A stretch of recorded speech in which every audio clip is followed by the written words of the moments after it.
السلام علیکم ناظرین، سلامتی ہو آپ پر جہاں بھی آپ ہوں۔ کیلنڈر پر آج تاریخ ہے 8 ذوالقعدہ، انگریزی تاریخ 9 جون ہے۔ اپنے میزبان راہی حجازی سے عالمی خبریں سنیے۔ مسجد نبوی میں نعرے بازی کرنے والے ٹک ٹاکر کو سزا۔ وزیر اعظم پاکستان میاں شہباز شریف کے وفد کے ہمراہ سعودیہ کے دورے اور عمرے کے دوران نعرے بازی کر کے اس کی ویڈیو وائرل کرنے والے ایک نوجوان طاہر ملک کو 3 سال کی قید اور 10,000 ریال جرمانے کی سزا سنا دی گئی ہے۔ ملزم کو سزا کے خلاف اپیل کے لیے 30 روز کا وقت دیا گیا ہے۔ دستاویزات کے مطابق مدینہ منورہ کی کرمنل کورٹ نے پینل سرکٹ کی جانب سے تمام ثبوت و شواہد اور مدعا علیہ کے اعتراف کے بعد یہ سزا سنائی ہے۔ فیصلے میں لکھا گیا ہے کہ ملزم محمد طاہر ملک پاکستانی نے مسجد نبوی کے صحن میں پاکستانی حکومتی ذمہ دار خاتون کے خلاف احتجاج کیا اور بعد ازاں اس کی ویڈیو بنا کر ٹک ٹاک پر نشر کر کے امن عامہ میں خلل ڈالنے کا ارتکاب کیا۔ ملزم سے جرم میں استعمال شدہ موبائل بھی ضبط کیا جا چکا ہے، جبکہ جرم میں ٹک ٹاک کا مستعمل اکاؤنٹ بند کرنے کا بھی حکم جاری کر دیا گیا ہے۔ ملزم کے خلاف جاری ہونے والے اس فیصلے کا ترجمہ کر کے سمجھا دیا جائے گا، جس کے بعد اس کے پاس اپیل کے لیے 30 دن کی مدت ہوگی۔ ادھر پاکستان میں سوشل میڈیا پر اس فیصلے کو خوب سراہا جا رہا ہے کہ مسجد نبوی میں ہلڑ بازی کرنے والے کو درست سزا سنائی گئی ہے۔ تکمیلی تلبینہ، طاقت، صحت اور شفا کے لیے سنت اور طب نبوی کا بہترین نسخہ۔ ابھی آرڈر کریں، کم پیسے میں ہمارے ساتھ بزنس شروع کریں۔ بھارت بھر سے ڈسٹریبیوٹر اور ہول سیلر بننے کے لیے ابھی کال کریں 9579591975۔ تکمیلی food products private limited, Malegaon, India. توہین مذہب کے الزام میں 2 مسیحی بھائیوں کو سزائے موت سنا دی گئی۔ لاہور ہائی کورٹ کے راول پنڈی بینچ نے انٹرنیٹ کے ذریعے توہین مذہب کے الزام میں 2 مسیحی بھائیوں کو سزائے موت سنا دی ہے۔ درخواست گزار کے وکیل نے دعویٰ کیا کہ دونوں افراد پر تمام الزامات ثابت ہو گئے ہیں اور ان کے لیپ ٹاپ سے توہین آمیز مواد بھی برآمد ہوا، جبکہ ملزمان کے وکیل کا کہنا ہے کہ انہیں ذاتی دشمنی پر انتقام کا نشانہ بنایا جا رہا ہے، لہٰذا سزا کے خلاف وہ سپریم کورٹ میں اپیل دائر کریں گے۔ عدالت کا کہنا تھا کہ دونوں افراد اپنا دفاع کرنے میں ناکام رہے اور موجود شواہد سے 295 ثابت ہوتی ہے، لہٰذا سیشن کورٹ کا فیصلہ برقرار رکھا جاتا ہے۔ خیال رہے کہ تعزیرات پاکستان کی دفعہ 295 کے تحت توہین مذہب کے الزامات پر مقدمہ درج کیا جاتا ہے اور الزام ثابت ہونے پر زیادہ سے زیادہ سزائے موت سنائی جا سکتی ہے۔ واضح رہے کہ لاہور سے تعلق رکھنے والے مسیحی بھائیوں قیصر ایوب اور امون ایوب پر الزام ہے کہ انہوں نے ایک ویب سائٹ بنائی جس پر توہین آمیز مواد شیئر کیا جاتا تھا۔ تمام مذاہب کے لیے رواداری رکھنا بہت ضروری ہے۔ اقوام متحدہ نے بھارت میں بی جے پی رہنماؤں کے گستاخانہ بیانات پر رد عمل دیتے ہوئے کہا کہ تمام مذاہب کے لیے احترام اور رواداری رکھنا بہت ضروری ہے۔ عالمی خبر رساں ادارے کے مطابق اقوام متحدہ کے جنرل سیکریٹری اینٹونیو گوٹریس نے پریس بریفنگ میں بی جے پی کے رہنماؤں کی جانب سے نبی کریم صلی اللہ تعالی علیہ وسلم کی شان اقدس میں گستاخانہ بیانات سے متعلق پوچھے گئے سوال کے جواب میں کہا کہ اقوام متحدہ مذہبی رواداری اور احترام کو اہمیت دیتا ہے۔ جنرل سیکریٹری اینٹونیو گوٹریس کے ترجمان اسٹیفن ڈوجارک نے کہا کہ میں نے گستاخانہ بیانات خود تو نہیں سنے، البتہ اس کے بارے میں پڑھا ضرور ہے۔ کسی کی دل آزاری اور مذہبی جذبات کو ٹھیس پہنچانا درست نہیں۔ اینٹونیو گوٹریس کے ترجمان نے مزید کہا کہ اقوام متحدہ بطور ادارہ تمام مذاہب کے احترام اور رواداری کی بھرپور حوصلہ افزائی کرتا ہے۔ واضح رہے کہ بی جے پی کی ترجمان نپور شرما اور چند مقامی لیڈرز کی جانب سے نبی کریم صلی اللہ تعالی علیہ وسلم کی شان اقدس کے بارے میں گستاخانہ بیانات دیے گئے تھے، جس پر تمام عالم اسلام کی جانب سے شدید رد عمل آیا اور جس کے بعد مودی سرکار ان رہنماؤں کو معطل کرنے پر مجبور ہوئی۔ افغانستان میں طالبان حکومت نے افغان پولیس کا نیا یونیفارم متعارف کرا دیا۔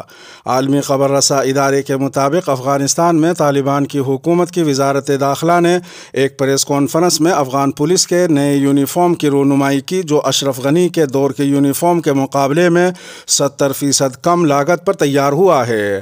طالبان حکومت کی وزارت اطلاعات کے ترجمان کی جانب سے جاری بیان میں بتایا گیا کہ اس وقت دارالحکومت کابل اور قندھار میں 20,000 یونیفارم یونیفارم تقسیم کیے جائیں گے، جبکہ 1 لاکھ مزید یونیفارم کی تیاری بھی جاری ہے۔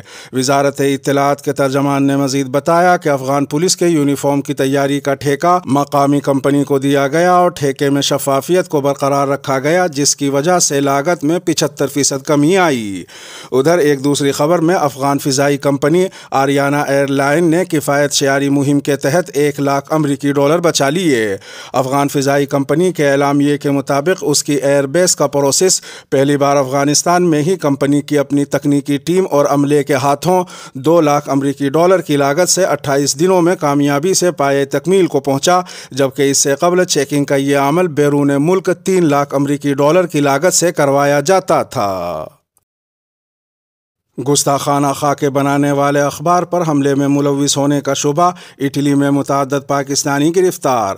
برطانوی نشریاتی ادارے کے مطابق اٹلی میں انسداد دہشت گردی پولیس اور یورپی یونین کے ادارے نے 2 سال قبل فرانس میں متنازع خاکے شائع کرنے والے جریدے چارلی ایبڈو کے دفاتر پر ہونے والے حملوں میں ملوث ہونے کے شبے میں چند پاکستانی شہریوں کو گرفتار کیا ہے۔ غیر ملکی میڈیا کا کہنا ہے کہ منگل کو ہوئی کارروائی میں اٹلی اور دیگر ممالک سے چند پاکستانی افراد کو فرانسیسی جریدے پر حملے کے مرکزی ملزم سے تعلق کے شبہے اور حملوں کی منصوبہ بندی کے الزام میں گرفتار کیا گیا۔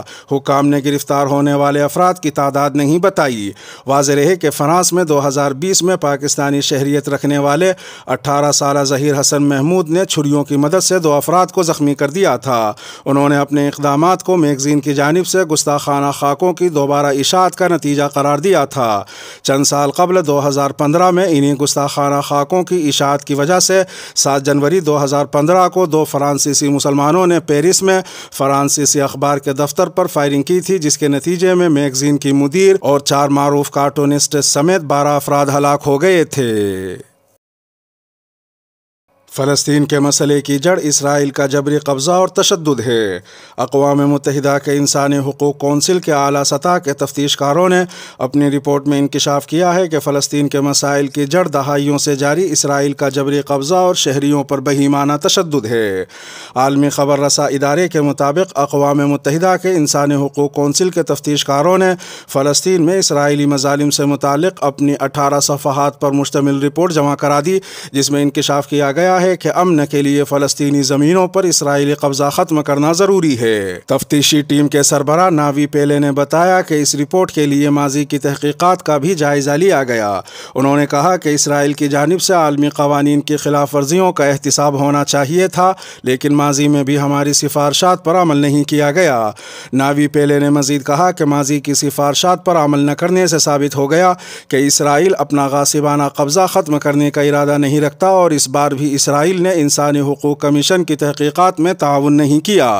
اقوام متحدہ کی تفتیشی ٹیم کی رپورٹ میں یہ بھی کہا گیا ہے کہ اسرائیلی مظالم کے خلاف فلسطینیوں میں شدید غصہ پایا جاتا ہے اور کئی شہروں میں وہ مسلسل مظاہرے کیے جا رہے ہیں۔ یاد رہے کہ گزشتہ برس مئی میں اقوام متحدہ نے اسرائیل فلسطین جنگ کے بعد یہ انکوائری کمیشن تشکیل دیا تھا۔ ایران نے 12 قیدیوں کو اجتماعی پھانسی دے دی۔ ایران نے ملک کے جنوب مشرقی حصے میں واقع ایک جیل میں 12 قیدیوں کو اجتماعی پھانسی دی ہے۔ ناروے میں قائم ایران ہیومن رائٹس نے بتایا کہ افغانستان اور پاکستان کی سرحدوں کے قریب صوبے سیستان بلوچستان میں زاہدان کی مرکزی جیل میں پیر کی صبح 11 مردوں اور ایک عورت کو جنہیں منشیات سے تعلق یا قتل کے الزام میں سزائیں سنائی گئی تھی پھانسی دے دی گئی ہے۔ تنظیم نے مزید بتایا کہ پھانسی پانے والے تمام افراد کا تعلق بلوچ نسلی اقلیت سے تھا، جو بنیادی طور پر ایران کے اکثریتی شیعہ مذہب کے بجائے اسلام کے سنی فرقے سے تعلق رکھتے تھے۔ 12 میں سے 6 قیدیوں کو منشیات کے الزامات اور 6 کو قتل کے جرم میں سزائے موت سنائی گئی تھی۔ تنظیم کے مطابق ملکی میڈیا نے ان پھانسیوں کے بارے میں کوئی خبر نہیں دی اور نہ ہی ایران میں حکام نے اس کی تصدیق کی ہے۔ ادھر ایک دوسری خبر میں ایران میں تباس سے 50 کلومیٹر دور نواحی علاقے میں ایک تیز رفتار مسافر بردار ٹرین پٹری سے اتر گئی۔ بوگیاں ایک دوسرے پر چڑھ گئیں اور مسافر اندر پھنس گئے۔ ٹرین شہر مشہد سے یزد جا رہی تھی۔ امدادی کاموں کے دوران 60 سے زائد مسافروں کو بوگیا کاٹ کر نکالا گیا اور قریبی اسپتال منتقل کیا گیا، جہاں 21 افراد کے ہلاک ہونے کی تصدیق کر دی گئی، جبکہ 50 سے زائد زخمی ہیں، جن میں سے اکثریت کی حالت تشویشناک ہے۔ متحدہ عرب امارات میں دوپہر کو دھوپ میں کام کرنے پر پابندی عائد۔ متحدہ عرب امارات نے دوپہر کے اوقات میں دھوپ میں کام کرنے پر پابندی عائد کر دی ہے۔ پابندی کی خلاف ورزی کرنے والی کمپنیوں پر 50,000 درہم کا جرمانہ عائد کیا جائے گا۔ دوپہر میں کام پر پابندی کا اطلاق 15 جون سے ہوگا، جو 15 ستمبر تک جاری رہے گا۔ اس دوران 12:30 بجے تک دھوپ میں کام کیا جا سکے گا۔ واضح رہے کہ متحدہ عرب امارات میں ان مہینوں میں شدید گرمی پڑتی ہے اور درجہ حرارت 50 ڈگری تک پہنچ جاتا ہے۔ ادھر ایک دوسری خبر میں پاکستان کی قومی اقتصادی کونسل کے اجلاس میں چاروں صوبوں نے ملک میں توانائی بحران سے نمٹنے کے لیے بازار رات 8:30 بجے بند کرنے پر اصولی اتفاق کیا ہے۔ دوسری جانب اس فیصلے پر تاجران کی جانب سے منفی رد عمل آیا ہے اور انہوں نے یہ فیصلہ ماننے سے انکار کر دیا ہے۔ تاجر رہنماؤں نے اس فیصلے کو ملک کی تاجر برادری کے ساتھ ناانصافی قرار دیا۔ انجمن تاجران کے صدر اجمل بلوچ نے اس بارے میں رد عمل دیتے ہوئے کہا کہ تاجر کسی صورت اپنا کاروبار شام 8:30 بجے بند نہیں کریں گے۔ انہوں نے مزید کہا کہ حکومت تاجر برادری کے لیے آسانیاں پیدا کرے، نہ کہ مشکلات۔ اس کے ساتھ ہی ویڈیو کا اختتام ہوا۔ چینل پر تازہ اپلوڈ کی جانے والی ویڈیو آپ کی اسکرین پر نمودار ہو رہی ہوں گی۔ یہ ویڈیو آپ کی نظر سے اگر نہ گزری ہوں تو ان کو بھی ملاحظہ فرما سکتے ہیں۔ اپنے میزبان راہی حجازی کو اب دیجیے اجازت۔ سلامتی ہو آپ پر جہاں بھی آپ ہوں۔